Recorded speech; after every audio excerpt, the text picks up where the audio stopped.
నమస్తే welcome to our channel. నేను మీ వెంకటేష్.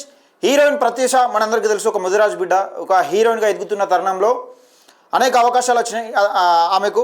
కానీ దురదృష్టవశాత్తు కాలం కన్నెర్ర చేసింది అన్నట్టుగా ఆమెను అతి కిరాతకంగా చంపిన సంగతి లోకానికి తెలియకముందే నిజంగా కన్ను మూసింది. అయితే ఇక్కడ విషయం ఏంటంటే, ఆమెను చంపిన సంగతి లోకం ఒక విధంగా అనుకునే లోపు నిందితుడు పరారైనట్టుగా కనబడతా ఉంది. కాకపోతే సుప్రీంకోర్టుకి ఇవాళ ఒక సంచలన తీర్పు విడుదల చేసింది, సంచలన తీర్పు ఇచ్చింది. అది ఏంటిదంటే ఒకసారి చూసుకునే ప్రయత్నం చేద్దాం. ప్రత్యూష హీరోయిన్ ప్రత్యూష తల్లి తీన్మార్ వాళ్ళ దగ్గరికి వచ్చిన విషయం తెలిసిందే. అయితే దీనికి సంబంధించి వీడియో మన ఛానల్లో పెడితే దాదాపుగా ఒక ఛానల్లో 2 లక్షల మంది చూసిరు, ఇంకో ఛానల్లో 50,000 మంది చూసిరు. ఆ వీడియో కూడా మీకు చూపించే ప్రయత్నం చేస్తా. అయితే ఇక్కడ జరిగింది ఇగో ఇది దాదాపుగా ఆ వీడియోలో ప్రత్యూష తల్లి ఏం చెప్పింది, అసలు ప్రత్యూషకు జరిగిన అన్యాయం ఏంటిది, దాని గురించి తెలుసుకునే ముందు మనం అసలు ఇక్కడ విషయం ఏంది, ఇంకోటి ఇది మైక్, అసలు ఏం జరిగింది, ఇలా సుప్రీంకోర్టు ఏం తీర్పిచ్చిందన్నది ఒకసారి మీకు ముందు చదివి వినిపించే ప్రయత్నం చేస్తా. ఒకసారి చూడొచ్చు. Tollywood heroine Prathyusha rape and murder కేసులో సుప్రీంకోర్టు ఇవాళ సంచలన ఆదేశాలు ఇచ్చింది. సుదీర్ఘ పెండింగ్లో ఉన్న ఈ కేసులో నిందితుడిగా ఉన్న సిద్ధార్థ రెడ్డికి షాక్ ఇస్తూ సుప్రీంకోర్టు కీలక తీర్పు వెలువరించింది. ఈ మేరకు గతంలో హైకోర్టు ఇచ్చిన తీర్పును సుప్రీంకోర్టు కూడా సమర్థించింది. సిద్ధార్థ రెడ్డిపై హైకోర్టు శిక్షను సవాల్ చేస్తూ సుప్రీంకోర్టు వరకు వెళ్ళిన ప్రత్యూష తల్లి ఈ తీర్పుపై ఎలా స్పందిస్తారో చూడాల్సి ఉంది అని ఒక వార్తనైతే చూస్తున్నాం. దానికి సంబంధించిన పూర్తి డీటెయిల్స్ చదువు. ప్రత్యూష సిద్ధార్థ రెడ్డి ఇద్దరు ఇంటర్ కాలేజీలో ప్రేమించుకున్నారు. ఆ తర్వాత ప్రత్యూష సినిమాలోకి వెళ్ళిపోగా సిద్ధార్థ్ ఇంజనీరింగ్ జాయిన్ అయ్యాడు. 2002లో హఠాత్తుగా ఒకరోజు వీరిద్దరు కూల్ డ్రింక్స్లో విషం కలిపి తాగిన పరిస్థితిలో ఆసుపత్రిలో చేరారు. అక్కడ ఇద్దరు 2002లో, ఇది 2002 సంగతి, ఇది 2026 అంటే 24 సంవత్సరాల కింద హఠాత్తుగా 2002లో హఠాత్తుగా ఒకరోజు వీరిద్దరు కూల్ డ్రింక్స్లో విషం కలిపి తాగిన పరిస్థితిలో ఆసుపత్రిలో చేరారు. అక్కడ ప్రత్యూష చనిపోగా సిద్ధార్థ్ బతికిపోయాడు. అయితే పోలీసుల దర్యాప్తులో ఆమెపై సిద్ధార్థ్ ఎలాంటి లైంగిక దాడి చేయలేదని, చంపలేదని తేలింది. అయితే ఆత్మహత్యకు పురిగొల్పిన కేసులో అతన్ని సిబిఐ కేసుకు నమోదు చేసింది. చివరకు ఈ అభియోగాల ఆధారంగా హైదరాబాద్లోని స్థానిక బోర్డు సిద్ధార్థ రెడ్డిని దోషిగా నిర్ధారించింది. సిద్ధార్థ రెడ్డికి 5 ఏళ్ల జైలు శిక్షతో పాటు 5,000 జరిమానా కూడా విధించారు. దీనిపై అతను 2011లో హైకోర్టును ఆశ్రయించగా శిక్షను 2 ఏళ్లకు తగ్గించారు. జరిమానాను 50,000కు పెంచారు. దీన్ని సవాల్ చేస్తూ ప్రత్యూష తల్లి సరోజిని 2012లో సుప్రీంకోర్టును ఆశ్రయించారు. ఈ పిటిషన్పై విచారణ జరిపిన సుప్రీంకోర్టు హైకోర్టు విధించిన 2 ఏళ్ల జైలు శిక్షను సమర్థించి అతను 4 వారాల్లోగా పోలీసుల ముందు లొంగిపోవాలని ఆదేశాలు ఇచ్చింది. దీనిపై ప్రత్యూష తల్లి స్పందించాల్సి ఉంది అని ఒక వార్తనైతే చూస్తున్నాం. అంటే మొత్తానికైతే అటెంప్ట్ రేప్ జరిగిందని ఇక్కడ క్లియర్గా కనబడతలేదు. ఒకసారి అసలు ప్రత్యూష తల్లి ఏం చెప్పిందన్నది మీకు క్లియర్గా వినిపించే ప్రయత్నం చేస్తా. ఇది ఒకసారి చూడొచ్చు మనం వీడియో. ఆ అమ్మాయిని అత్యాచారం చేసి హత్య చేసినటువంటి అప్పటి కొంతమంది మంత్రుల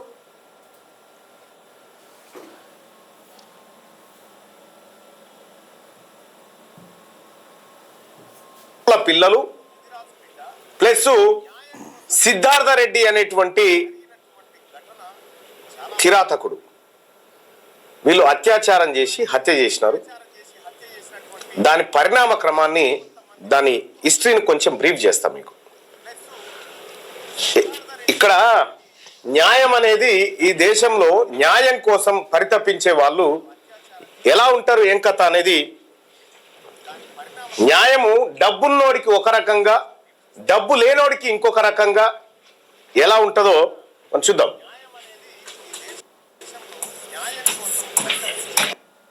అప్పుడు డాక్టర్ గారు వచ్చేసి రండమ్మా ఆ పాపను చూడండి అన్నారు. ఈ ఫ్లైట్ కు బుక్ చేసి సోదరుడు శ్యామ్ సుందర్ కాల్ ఇద్దరు వెళ్ళిపోయారు. అదే నేను లాస్ట్ చూడడం బాయ్ చెప్పినా పంపించిన, మళ్ళీ చూడలేదు అమ్మాయిని, బతికుండంగా చూడలేదు నేను. వెళ్ళిపోయిండు. బ్యూటీ పార్లర్కి వెళ్ళిన తర్వాత ఈ సిద్ధార్థ రెడ్డి కొద్దిగా వీళ్ళిద్దరికి లవ్ నడిచింది మధ్యలో, ఎవరికి ప్రత్యూషకి సిద్ధార్థ రెడ్డికి. సో సిద్ధార్థ రెడ్డి బ్యూటీ పార్లర్కి వచ్చాడంట. వచ్చేసి ప్రత్యూష ఉందంటే లోపల ఫేషియల్ చేయించుకుంటుందంటే నేను వచ్చినా అని చెప్పు అన్నాడు. లోపలికి వెళ్ళి సిరి చెప్పిందంట, నేను వస్తున్నాను అక్క, ఒక 10 minutes కూర్చోమని చెప్పి వస్తున్నాను చెప్పి బయటకు వచ్చింది. వచ్చిన తర్వాత నువ్వు ఎలాగో అంటే బెంగళూరు నుంచి డైరెక్ట్ గా చెన్నైకి వెళ్తారు ప్రత్యూష. దాదాపు ఒక 1 month వరకు హైదరాబాద్ రాదు, రెగ్యులర్ షెడ్యూల్స్ ఉండే. నువ్వు 1 month వరకు రావు కదా, ఒక 10 minutes అట్లా కార్లో వెళ్ళి మాట్లాడుకొని వద్దాము అని అన్నాడు. అంటే అక్కడికి సిరి అన్నదంట, వద్దు మళ్ళీ అత్తమ్మ కోపడుతుంది, మేము వెళ్ళాలి అర్జెంట్ గా, మళ్ళీ రేపు ఎర్లీ మార్నింగ్ ఫ్లైట్ కు బుక్ చేసుకొని రమ్మన్నది, వెళ్ళాలి అని అంటే లేదు 5 minutes లో వస్తాము అన్నాడు. మా సిరి ప్రత్యూషం చూడడం అదే లాస్ట్, ఇంకా ఇప్పుడే వస్తాం అక్క 5 minutes లో అని చెప్పి కార్లో తీసుకొని వెళ్ళిపోయాడు. ఇంకా సిరి నేను ఇక్కడనే కూర్చోక బ్యూటీ పార్లర్ లో, నేను ఇక్కడికి వస్తా మళ్ళీ ఇంటికి వెళ్ళిపోదాం మనము. సిరి ఇంకా అక్కడే కూర్చుండిపోయింది, తను వెళ్ళిపోయింది. నాకు ఒక 6 o'clock అట్లా కాల్ చేసింది. ప్రత్యూష చేసింది, చిన్న మొబైల్ ఉండే ప్రత్యూష దగ్గర. ప్రత్యూష నాకు 6 o'clock కాల్ చేసింది. కాల్ చేసి అమ్మ ఇట్లా నాకు తేజ గారి దగ్గర నుంచి కాల్ వచ్చింది, డైరెక్టర్ తేజ గారి నుంచి, జేఎం సినిమాకి నేను సెలెక్ట్ అయిపోయాను. అంతకు ముందుకు మమ్మల్ని పిలిచిండు చాలా సార్లు తేజ గారు. జేఎం సినిమాకు కన్ఫర్మ్ అయినా, ఒకసారి ఆఫీస్కి రమ్మన్నారు, నేను సిద్ధార్థ రెడ్డితో ఉన్నా, నేను వెళ్ళి తొందరగా అక్కని తీసుకొని వచ్చేస్తామా అన్నది. నాతోటి మాట్లాడడం అదే లాస్ట్, ఇంకా 6 o'clock. నేను చీకటి అయిపోతుందమ్మా, తొందరగా రా, అంతైతే మళ్ళీ వచ్చిన తర్వాత పోవచ్చు మనము తేజ గారి దగ్గరికి, జస్ట్ సార్కు థ్యాంక్స్ చెప్పి వచ్చేసేయను అంటే సరే అమ్మమ్మ అని అంది. చాలా హ్యాపీ మూడ్ లో ఉంది తను. ఇంకా అది లాస్ట్ నాతో మాట్లాడడం. నాకు 7:45 అట్లా ఎవరో ఒక పర్సన్ కాల్ చేశాడు, ఇంట్లో ల్యాండ్ ఫోన్ ఉండే. ల్యాండ్ ఫోన్ కాల్ చేసి అమ్మ మీరు ప్రత్యూష గారి మదర్ అంటే అవునండి అని. అంటే ప్రత్యూషను కేర్ హాస్పిటల్లో స్ట్రెచ్చర్ మీద పడుకోబెట్టుకోపోతున్నారమ్మా, నేను చూశాను అని అంటే నేను కోపడ్డా. అదేంటండి నాతో ఒక గంట కిందనే మాట్లాడింది మా పాప, స్ట్రెచ్చర్ మీద పడుకోబెట్టుకోవడం ఏంది, మీరు ఎవరిని చూసి ఎవరు అనుకుంటున్నారు అన్న. లేదమ్మా నేను చూసిన ఆర్టిస్ట్ సినీ హీరోయిన్ ప్రత్యూషనే స్ట్రెచ్చర్ మీద పడుకోబెట్టుకుంటూ, నాకు తెలుసు ప్రత్యూష, మీరు ఒకసారి ఎంక్వైరీ చేసుకోండి అమ్మా, ఎందుకైనా మంచిదని చెప్పి ఆయన ఫోన్ పెట్టేసి ఆయన పెట్టేసిన ఒక 15-20 minutes కు నాకు హాస్పిటల్ నుంచి కాల్ వచ్చింది. 8 o'clock 8:05 ఆ మధ్యలో వచ్చేసి మీరు ఇట్లా ప్రత్యూష హాస్పిటల్ అడ్మిట్ అయింది, మీరు రావాలంటే. అదేంటండి ఏమైంది, పాప బ్యూటీ పార్లర్కి వెళ్ళింది కదా, నాతో మాట్లాడింది ఏమైందంటే, లేదు మేడం మీరు అర్జెంట్గా వచ్చేసేయండి, వివరాలు ఇక్కడ చెప్తారు మీకు హాస్పిటల్లో అన్నారు. ఇంకా అప్పటికప్పుడు నేను బాబు హడావిడిగా వెళ్ళిపోయినాం. మేము వెళ్ళే వరకు 9:15 అయింది, బంజారా హిల్స్ వెళ్ళే వరకు. తార్నాక నుంచి వెళ్ళాలా. నేను పైన రిసెప్షన్ లోకి వెళ్ళి అడిగిన, ప్రత్యూష ఎక్కడ ఉందండి, ఏమైందంటే ఫస్ట్ ఫ్లోర్ లో ఉంది, ఐసీయూలో పెట్టారు అని. ఐసీయూ దగ్గరికి వెళ్ళినా, అక్కడ సెక్యూరిటీ నన్ను లోపలికి పోనివ్వట్లే, ఆపేసిండు, నన్ను బాబుని ఆపేసిండు. మీరు వెళ్ళొద్దు లోపల ట్రీట్మెంట్ అవుతుంది అని అంటారు. అదేంటంటే అసలు నా బిడ్డకి ఏమైంది తెలవాలి కదా నాకు మదర్ గా, మీరు రమ్మన్నారు వచ్చినాము, ఏమైందో తెలవట్లేదు అంటే, లేదు మేడం మీరు ఉండండి అని అంటారు. అట్లా మమ్మల్ని పక్కన నిలబెట్టేస్తాను. అదే టైం కొద్దిగా డోర్ పెద్దగా ఉంటది ఐసీయూది. అదే time Siddhartha Reddy friends relatives అందరు లోపలికి పోతున్నారు, వస్తున్నారు, వాళ్ళని మాత్రం అలౌ చేస్తున్నారు, నన్ను బాబుని అలౌ చేయలే, పక్కన నిలబెట్టేస్తున్నారు. ఆఫ్టర్ ఒక 2 hours 10:30, 11 అట్లా, అప్పుడు డాక్టర్ గారు వచ్చేసి రండమ్మా ఆ పాపను చూడండి అన్నారు. ఆఫ్టర్ 2 hours నేను లోపలికి వెళ్ళినా. సార్ ఇంతసేపు ఏం ట్రీట్మెంట్ సార్, నాకు అసలు నా టెన్షన్ అయిపోతుంది, మీరంటే ఏడ్చుకుంటూ చెప్తే, లేదు మేడం ట్రీట్మెంట్ చేసినాం అందుకని మిమ్మల్ని రానియలేదు. లోపలికి వెళ్తే సార్ అంత దూరం నిలబెట్టారు. పాప స్ట్రెచ్చర్ ఈడ ఉంటే, బెడ్ ఈడ ఉంటే నన్ను ఒక 20 అడుగుల దూరంలో నిలబెట్టారు. దగ్గరకు పోవద్దంటారు. అంటే సార్ నేను దగ్గరికి వెళ్తాను, నా బిడ్డ కదా, అసలు ఏమైంది దాంతో మాట్లాడతాను, నేను వెళ్తానంటే లేదు ట్రీట్మెంట్ అయింది అంటారు. అలా చూస్తే సార్ మాస్క్ పెట్టారు, ఇక్కడ ఒక క్యాప్ పెట్టారు, మొత్తం గ్రీన్ కలర్ క్లాత్ కప్పేశారు, మొత్తం బెడ్షీట్ అంతా కప్పేశారు, పైన అన్ని ఎక్విప్మెంట్స్ పెట్టారు. ప్రత్యూష కళ్ళు మూసుకొని ఉంది. నాకు కనబడేది ఏంటంటే ఇంట్లో నోజు కళ్ళు మాత్రమే కనబడుతుంది, ఇంకేం కనబడట్లేదు, బాడీ టోటల్ కవర్ చేసేసిండు. నేను వెళ్తాను సార్, నాకు ఏం కనబడట్లేదు, ఏం చేయట్లేదు, నేను వెళ్తాను సార్ అంటే, లేదు ట్రీట్మెంట్ అవుతుంది, మీరు జస్ట్ దూరం నుంచే చూడాలి, ట్రీట్మెంట్ డిస్టర్బ్ చేయొద్దు అన్నారు. కొద్దిగా ఒక 1-2 minutes నిలబడ్డాను, మీరు వెళ్ళి బయట కూర్చోండమ్మా అన్నారు. బయటకు వచ్చేసి కూర్చున్నాం. నేను ఇప్పటికీ అనుకుంటాను సార్, 1,00,000 సార్లు అనుకుంటా, 10 లక్షల సార్లు అనుకుంటా, నాకు ఎందుకు అప్పుడు దేవుడు ఆలోచన కలిగలేదు, హాస్పిటల్ నుంచి షిఫ్ట్ చేయాలన్నది నాకు ఎందుకు రాలేదు.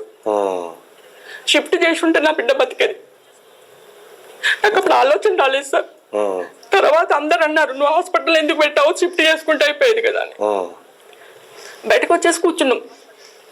కూర్చున్న తర్వాత మళ్ళీ ఒక 1/2 hour మళ్ళీ పిలిచారు లోపలికి పిలిచి అక్కడ దూరంగా టేబుల్ ఉంటే ఆ టేబుల్ మీద పాప హ్యాంగింగ్స్, చైన్, బ్రేస్లెట్, ఇంకో ఇదే రింగు సార్. ఇప్పటికి ఎంత భద్రంగా కాపాడుకుంటున్నారు. ఇది ప్రత్యూష పెట్టుకున్నారు. 24 years నుంచి నా చేయి మీద ఉంది సార్. ఓకే.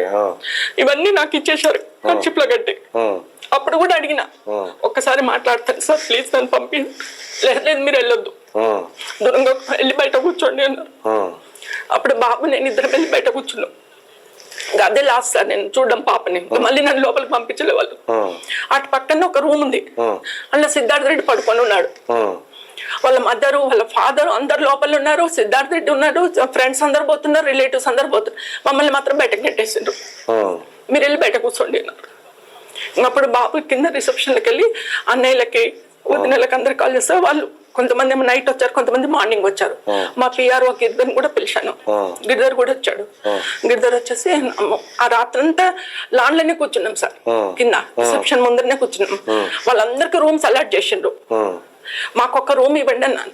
పేమెంట్ ఏదైనా ఉంటే మేము పే చేస్తాము, ఒక రూమ్ ఇవ్వండి. అన్నయ్యలు వాళ్ళు పెద్దవాళ్ళు ఉన్నారు, పడుకుంటారంటే రూమ్స్ లేవు మీకు అని అన్నారు. అక్కడే కిందనే రిసెప్షన్ లోనే చైర్లలో పడుకొని ఉన్నాం సార్.